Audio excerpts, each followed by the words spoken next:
The first red flag wasn't the lukewarm coffee or the funny little calendar mix-up that had Paige's quarterly review rescheduled 3 times. It was the way the CEO, Kyle Hendricks, with his smug-tooth bleach grin and startup brain energy, called her Peggy in front of the entire board. She'd corrected him twice. Still, he patted her shoulder like she was an overperforming barista and said, "Your crew is on fire this quarter, Pegs. Keep pumping." Paige Sutton had spent the last 11 years dragging Cardinal Systems' dead-weight sales department into the goddamn 21st century. When she joined, their CRM was a glorified Excel file, and half the reps thought lead scoring was a football stat. Now, her 7-person team carried 60% of Q4's projected revenue, signed, sealed with multi-year contracts ready for renewal. She didn't do raw speeches or TikTok strategy boards. She built relationships, closed deals, and made her people feel like warriors in a world of Slack emojis and fake metrics. They just landed a $4.22 million deal with a logistics SaaS client that could have gone to SAP, and Kyle still treated her like a departmental mascot. Meanwhile, her team was buzzing. Derek had hit 160% of quota. Vanessa finally got that breakthrough with the automotive vertical. Even junior rep Owen had brought in a lead so hot it practically smoked. Everyone was whispering about bonuses. Not in that manifestation journal kind of way, but like real optimism. Someone said they saw the CFO Brooke Pemberton ordering a second bottle of wine during last week's investor dinner in Cherry Creek. Someone else swore the CEO mentioned record-setting rewards during his Q3 off-site debrief. Paige didn't count chickens, but even she allowed herself one dangerous thing: hope. Hope that maybe for once good work would be seen, counted, rewarded. And hey, while we're talking about team effort, 97% of folks listening right now haven't hit that follow button. I'm not saying it hurts our feelings, but even Owen cried a little. Subscribing. That's the bonus that actually motivates the squad. Anyway, Paige wasn't naive. She didn't expect Rolexes or rooftop champagne, but a performance bonus that was part of her contract. That was numbers, math, logic. For all his smoothie brain slogans, Kyle had signed off on her comp structure when she renegotiated last year. And she had receipts, emails, memos, even the Slack thread where he typed, "Let's properly reward success this time." So she let herself exhale a little. She booked her team's favorite low-do bar for a low-key Friday happy hour. She ordered new laptop stands to replace the wobbly ones in the bullpen. She even joked about using her bonus to finally fix the haunted garbage disposal in her kitchen. It growled like a dying raccoon and once coughed up a spoon from 2009. But underneath it all, under the spreadsheets, the client calls the late-night Slack triage. Something was gnawing. A rustle in the bushes. The coup Trevor Moss started asking weirdly granular questions about sales dependencies. HR had randomly audited her team's PTO logs, and someone accidentally CC'd her on an email chain about leadership resource optimization. Still, she told herself it was paranoia, burnout, too much cold brew, and too little sleep. Besides, they wouldn't be that dumb, not when she held the keys to their entire revenue engine. Right. The Friday of the all-hands meeting, Paige wore black, not for drama. It just made her feel grounded, solid. Her team sat near the front, joking about what kind of gift cards they might get. Vanessa said she was manifesting United Mileage Plus points. Derek wanted bourbon. Owen said he'd settle for anything that wasn't a branded water bottle. With the company logo peeling off, no one was ready for what came next. Kyle swaggered on stage like he was about to announce an IPO, not a gut punch. Clicked to the final slide of his deck. Big, bold letters. Comic Sans. Of course, teamwork tastes better with pizza. Then he said it. Your bonus this year is a pizza party. Silence, then scattered, confused laughter. Paige didn't laugh. Neither did her team. Derek stared at the floor. Vanessa blinked. Expression blank. Owen looked like someone had just canned Christmas. Paige's stomach dropped through the floor because in that moment she knew this wasn't a mistake. This wasn't some awkward phrasing or rollout delay, it was deliberate. A knife slid in with a smile, and for the first time in 11 years, Paige Sutton felt something dangerous settle behind her ribs. Not disappointment, not confusion, revolution. It wasn't just the words, it was the way Kyle delivered them, like a frat bro announcing beer pong winners, not the leader of a company that had just posted its highest revenue since inception. "Let's celebrate everyone's hard work," he said. Arms spread like he was Christ blessing the Cheesecake Factory. And what better way than with some hot za and good vibes? Paige didn't move, her spine locked in place like a steel beam around her.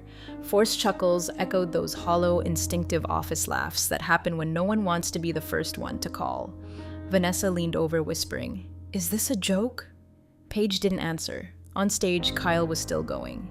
"This year, we believe in shared success. That means investing in team bonding, not just handing out checks to the usual overachievers." He made air quotes with his fingers. Someone clapped. Probably one of the interns who still thought team culture meant anything but cheap distraction. She scanned the room. Trevor the Coup was typing something on his phone. The CFO, Brooke, was watching her with the same expression you'd give a raid dog behind a glass door. No eye contact, no acknowledgement, just that careful, calculated sidestep people make when they know they're part of the betrayal. Paige's blood buzzed. Her team wasn't stupid. They were looking to her now, not Kyle.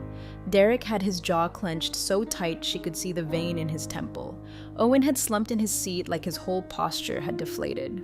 Vanessa's eyes were glassy, blinking too fast. These were the people who'd spent the last 6 months pulling 12-hour days, who canceled family vacations, ran demos from parking lots, took calls during Thanksgiving dinner. They didn't want medals, they didn't even need confetti, but they deserved something. Acknowledgement, respect, compensation, and they got dominoes. Kyle slapped the mic like a game show host. "Don't worry, we'll have options. Meat, veggie, gluten-free. We know how hungry y'all are after a big win." Paige wanted to walk up there and shove that microphone straight through his veneers. Instead, she sat very still. Rage didn't help here. Rage would cloud things. She needed clarity, calculation. She needed to remember that this wasn't a one-time slight. This was the culmination.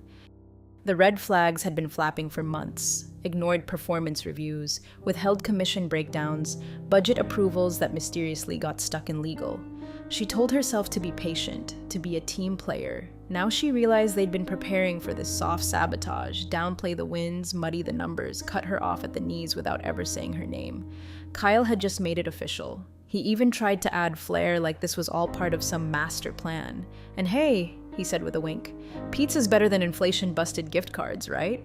The room chuckled again, not louder, just sadder. Paige turned slowly toward Trevor as the applause limped into existence, was whispering something to Brooke. Both of them glanced at her, then quickly away. Her hands were steady, though her heartbeat was a metronome in her throat. She didn't smile, didn't frown.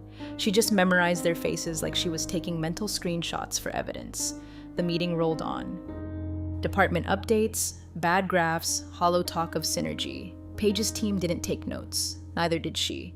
What she did instead, right there in the middle of Kyle's sales projection slide, was open her phone and find that email, the one from Morgan Reyes, VP of Sales at Northpoint Analytics, the rival firm that had tried to poach her last summer. The subject line had said, "When you're ready to be treated like a partner, not an accessory." Paige had left it unread. At the time, loyalty still meant something. Now, her thumb hovered over it. She pressed reply but didn't type. Not yet, not here, not in this room full of liars and cowards. No, this deserved precision. She would bury them with a smile, let them toast pepperoni while she planned the heist of the century. One thing was clear. If this was war, she'd already won the first battle. They just didn't know it yet. The Monday after Pizzagate, Paige did what professionals are supposed to do. She drafted a clean, concise email to HR. Subject line bonus structure clarification. No exclamation points, no sarcasm, just bullet points. Her Q4 results, her signed compensation agreement, and a polite request for meeting to discuss discrepancies between expectations and delivered rewards. She got an automated reply. "Thank you for your feedback. Your concern has been logged like a customer complaint about printer toner." Fine. She took it a step up. Messaged Trevor directly, short and respectful. "I'd like to schedule a quick chat about Q4 comp. Let me know what works for you this week." No reply, no red receipt, just air. She waited 48 hours, then followed up. Nothing. On Wednesday, she saw Trevor at the company cafeteria laughing a little too loud with some junior engineers over Caesar salads and local kombuchas. She didn't interrupt. She hovered a table away, pretending to fill her water bottle. That's when she heard it. "Honestly, Paige's crew, they're like overpaid cheerleaders." Trevor snorted, stabbing his salad like it owed him money. "They close deals, sure, but you'd think they invented fire the way they strut around. Entitled little revenue princesses." His friend laughed. One of the engineers awkwardly sipped his drink. Paige didn't move. She didn't cry, didn't blink. She just turned and walked out, palms cold and jaw so tight it felt like her MERS would shatter. That was the moment. Not the pizza, not the silence, that sentence. Overpaid cheerleaders like she hadn't bled for this company, like she hadn't held the line during the layoff wave, coached Trevor's own nephew through his first sales quarter, or taken calls while getting during a stomach bug in 21. Like her team wasn't the only reason they'd scraped through COVID without tanking. She got back to her office and opened a new folder on her desktop. She named it Insurance. First went the sales first dashboards, screenshots of every closed deal, every pipeline forecast, every above expectation client review. Then came the Slack logs where Kyle himself had called her indispensable last November and where the VP of product had begged her to keep his team looped in because your crew actually delivers. Then she downloaded the original PDF of her comp plan and the amended version Kyle had emailed, less formal but legally binding after the logistics deal. She even found the timestamp voice note he'd sent her on WhatsApp saying, "Let's figure out how to really show our appreciation for what you pulled off. You're the future here. Oh, Kyle, you slippery little possum." By Thursday, she had a 22-page digital dossier of receipts, organized, tagged, backed up in 2 cloud drives and a thumbstick shaped like a pink flamingo her daughter gave her as a joke, just in case. And then she opened that email. Morgan Reyes, North Point Analytics, the one she'd ghosted last July because Kyle had finally given her a title bump and a phony equity carrot. Her reply was one line, "Still interested?" The response came back 7 minutes later. "Absolutely. You and anyone you bring. Full autonomy. 25% bump. Let's talk." Paige sat there for a moment, not smiling, just breathing like a diver who'd finally surfaced. She didn't tell her team, "Not yet." She started making moves. Client check-ins were rerouted through her personal number. She encouraged reps to save key files just in case. She started listening more, really listening during their venting sessions. She asked things like, "If you could build your perfect workplace, what would it look like?" She noticed how fast they answered. She wasn't rushing it. Not yet. This wasn't a rebellion. Not yet. This was reconnaissance. Cold, strategic, surgical. Let them eat pizza. She was building an army. Derek was the first to break.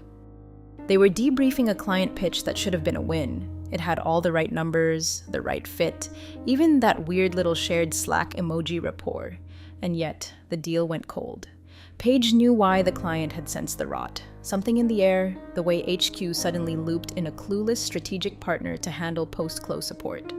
After the call, Derek sighed, leaned back in his chair, and said, "It feels like they're trying to make us irrelevant from the inside."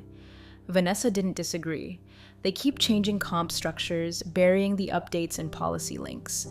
I had to Google discretionary adjustment protocol just to figure out what they were shaving off this time. Even Owen, sweet, wide-eyed Owen, who once wore a tie just to impress the product team, muttered, "Honestly, if another company called me right now, I'd take the meeting." Paige kept her face neutral. The key wasn't to react, it was to track. Who was just venting? Who was looking for life raft?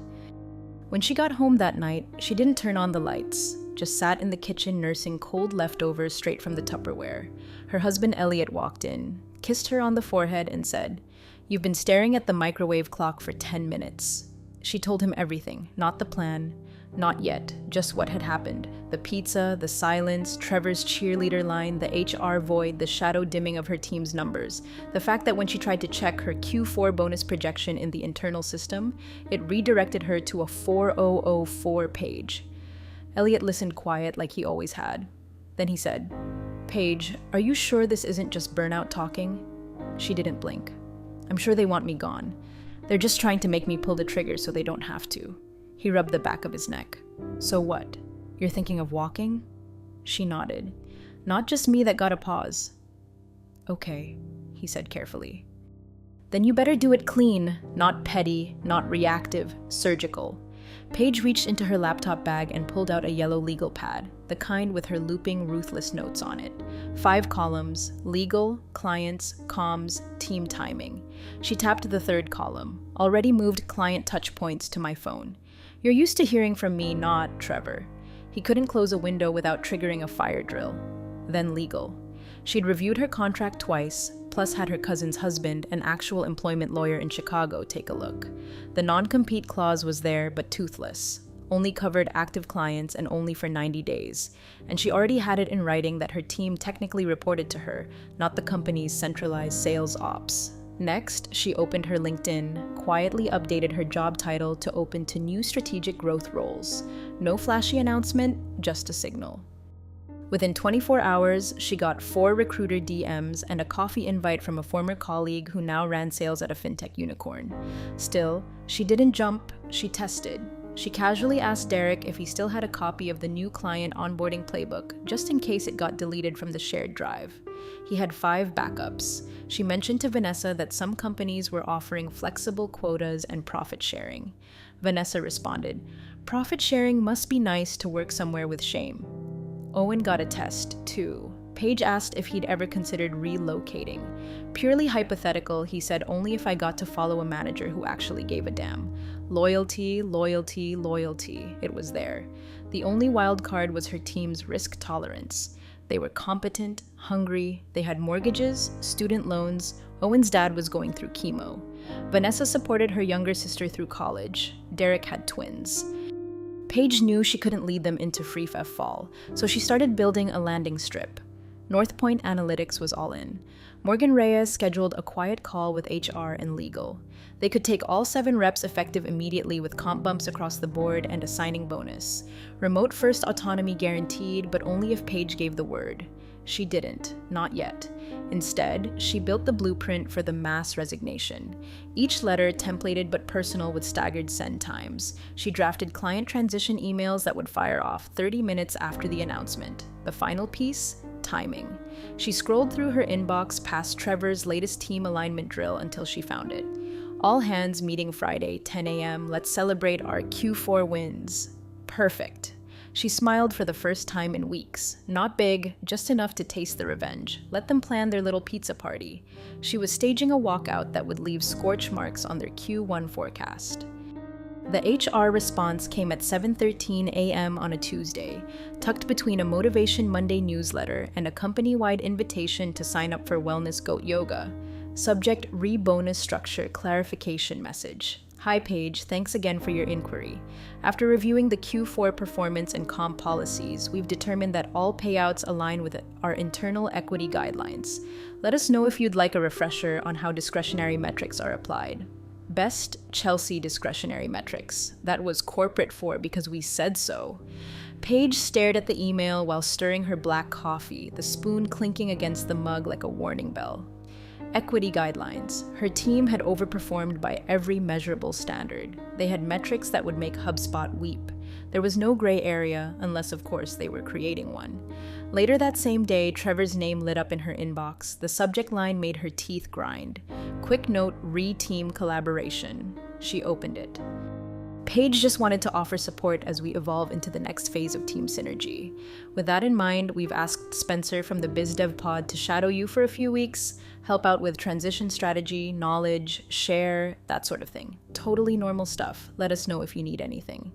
Spencer, the Red Bull chugging toddler in khakis who once asked during a pipeline review if gross margin meant like the stuff we sell before taxes. They were planting his ass in her department like a fungal spore. This wasn't support.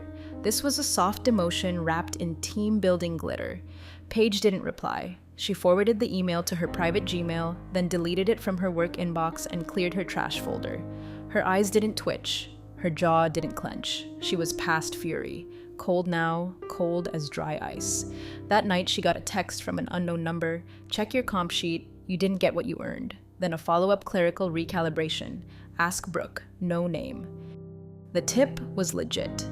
Paige pulled up the latest commission doc in the system. It was masked behind a SharePoint redirect and suddenly password protected, which it never had been before. Once inside, she scanned the totals. $42,800. That was wrong. She had receipts, hard math, putting her quarterly commission closer to $69,000. She triple-checked the contracts, her client close dates, her deal sizes. Every row confirmed it. He shaved her pay by nearly 40%, clerical recalibration.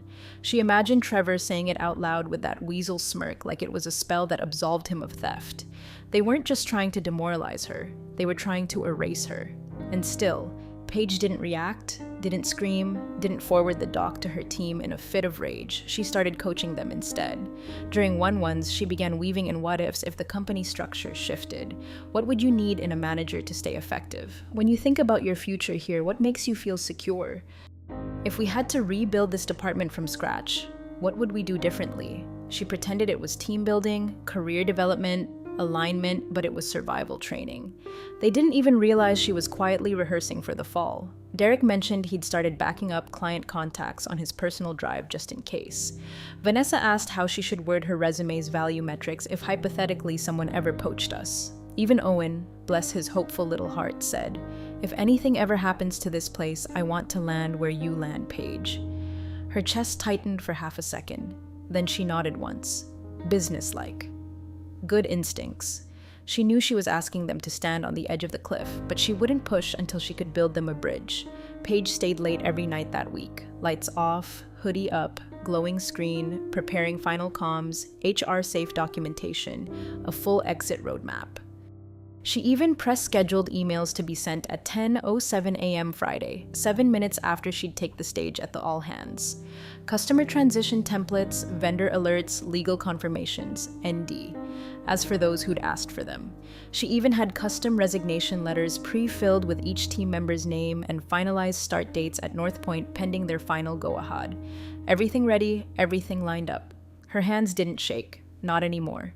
The meeting wasn't on any calendar, no subject line, no Zoom link, just a text chain with 7 names, a low-do rooftop bar, and a start time of 8:30 p.m.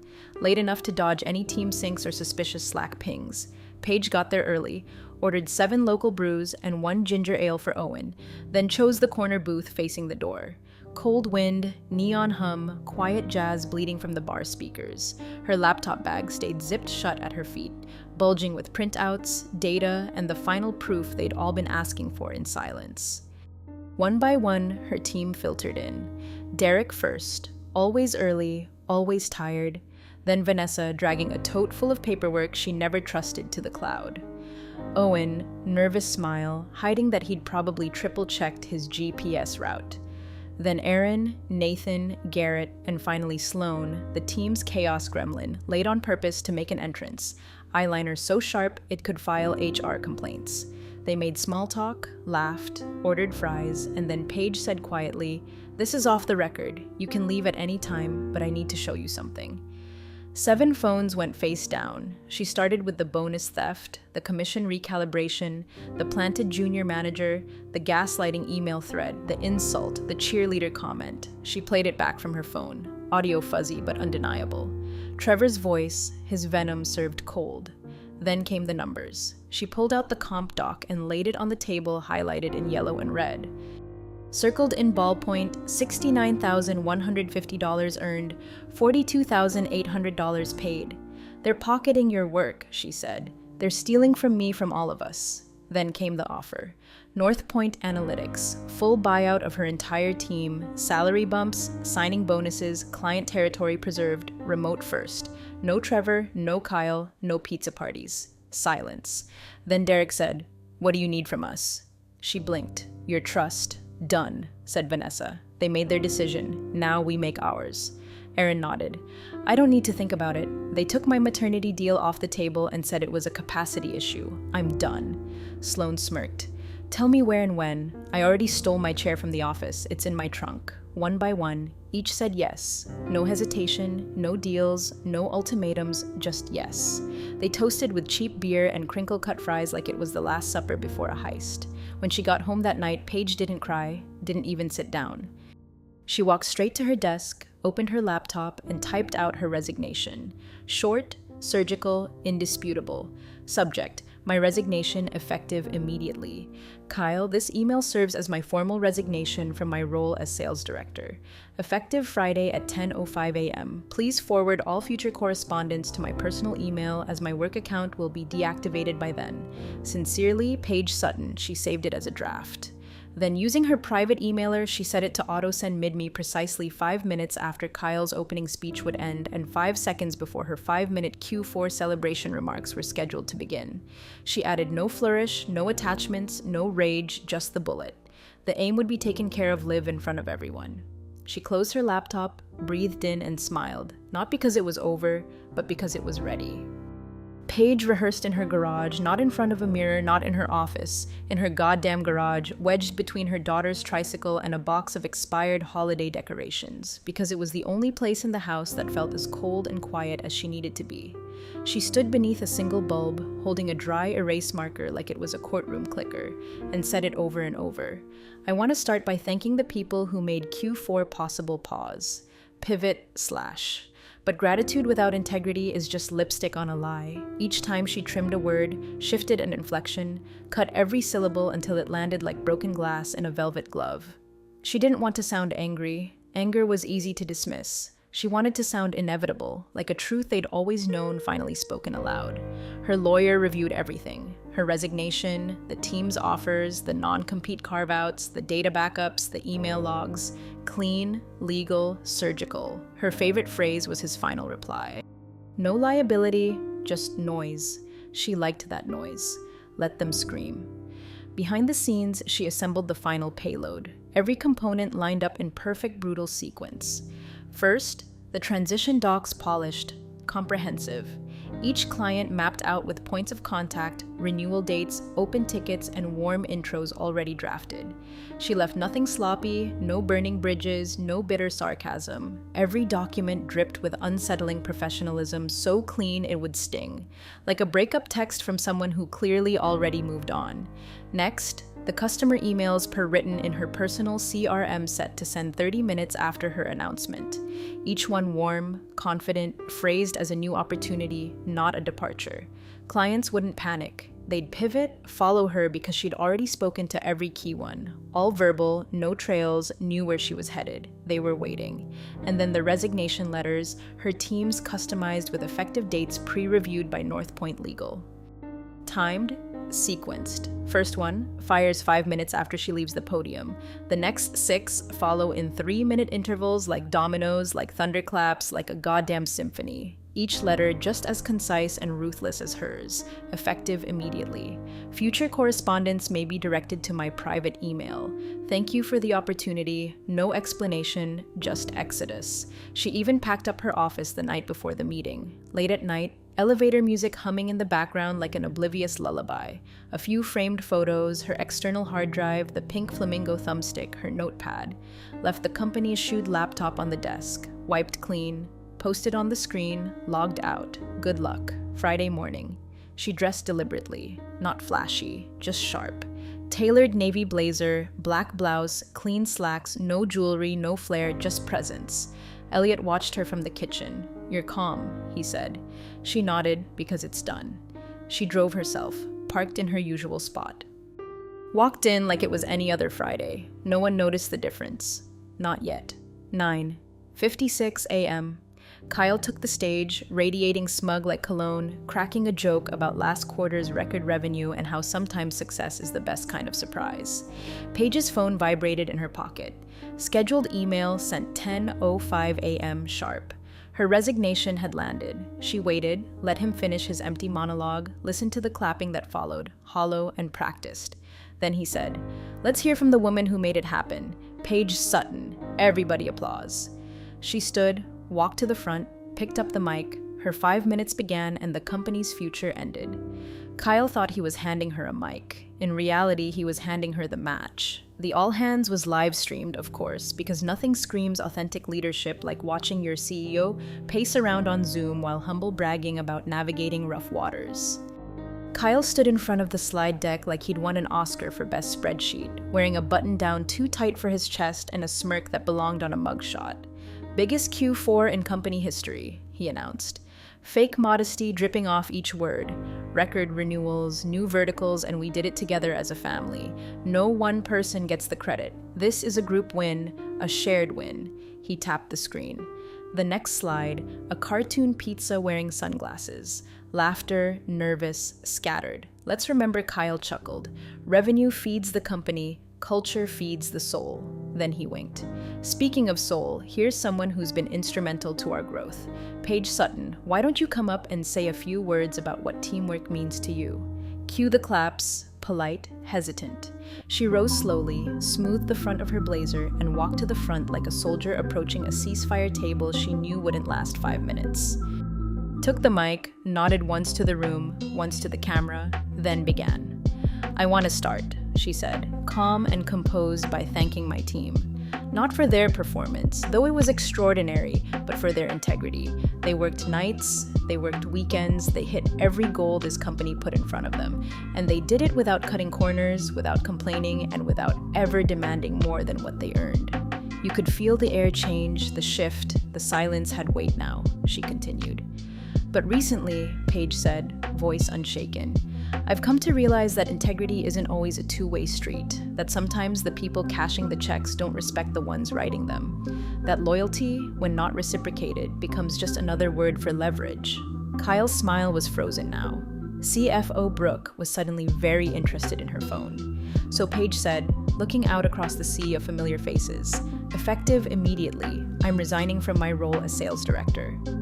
A few stunned gasps, but I won't be going alone. She turned slightly, making direct eye contact with each of her team members sitting in the front row. Every member of my core sales team has also resigned. As of 5 minutes ago, we have accepted positions at a competitor who values what we bring to the table. We'll be starting Monday a beat. And just to clarify, those record-breaking Q4 wins you were all celebrating, $18.3 million in projected revenue, that pipeline was built entirely by us. Our clients, our contracts, our relationships, which we're now taking with us. Now the room was dead silent. Even the intern who always clapped too loud was frozen. Paige finally turned to Kyle. No smile, just precision. Your pizza party cost you $18 million. Then calmly she placed the mic down. Not dropped, not thrown, placed, like a final receipt on a dinner bill someone else would be choking on for months. She walked down the aisle, past Trevor, who looked pale enough to disappear. Past HR, who was already typing furiously, out through the double doors. Behind her, the first resignation email hid in boxes, then another. The dominoes were falling, and the match had just touched the fuse. They didn't even make it to the catered pizza. By the time the first delivery guy wheeled in boxes stacked taller than the intern manning the door, the room had already detonated. Kyle's voice cracked mid-sentence as phones buzzed, emails pinged, and half the front row walked out in synchronized silence. It was like watching the oxygen get sucked out of a pressurized cabin. People didn't just react, they scrambled. Brooke, the CFO, bolted out of the room, phone pressed to her ear, already shouting, "Check the contracts! Check the damn contracts!" Spoiler, the contracts were clean. Paige had made sure of that. Every clause vetted, every exit pristine, no non-competes breached, no IP entanglements, no client poaching, just clients voluntarily following the people who actually gave a damn about their accounts. By noon, the company's internal Slack was a graveyard of locked channels and panicked threads. #Q4 celebration became #urgent comriege. #page team was deleted. #legal escalations exploded with messages, then went silent.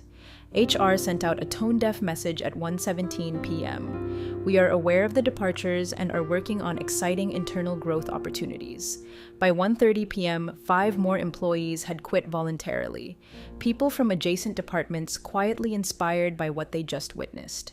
Clients began emailing Northpoint Analytics directly. Not angry, not confused, just loyal, transitioning, signing new paperwork because Paige had called them all personally privately in the weeks leading up. They knew the truth, they'd felt it, and they were ready.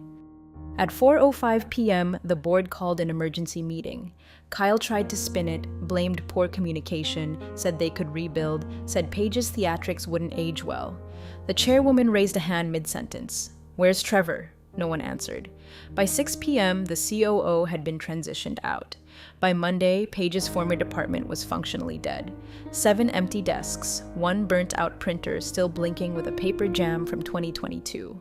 A new junior manager, Spencer, sat in Paige's old office looking like someone had asked him to defuse a bomb with a spork. Meanwhile, 14 floors up and 3 miles east, Paige Sutton unlocked the glass door to her new office. Corner view, real wood desk, zero cartoon pizza. North Point Analytics didn't do pizza parties, they did profit shares. Derek had already landed a $1,700 contract. Vanessa was leading cross-F functional training. Owen walked in with a new laptop and said, "They gave me a welcome gift bag that included a massage voucher." I cried in the parking lot. Paige didn't throw confetti. She didn't gloat. She just unpacked a single framed photo of her daughter, placed it on her desk, and turned her chair toward the window. The skyline didn't look different, but she did. At 3:33 p.m., she posted a single photo to LinkedIn. No caption, just a selfie in her new chair. Coffee in one hand, skyline behind her. Her eyes were calm, focused, alive. An hour later, she added a caption. "Lunch isn't pizza." That was it. No press release, no victory parade, just quiet dominance. Kyle's company still reeling. Revenue forecast halved. Morale in free fall. Recruiters ghosting them mid-call. The board was whispering words like merger and external review, but it didn't matter. The artery had already been cut. Paige didn't just leave, she evolved. She turned a pizza party into a funeral with a 5-minute eulogy and a team that never looked back. Appreciate you sticking around, you legends of the break room.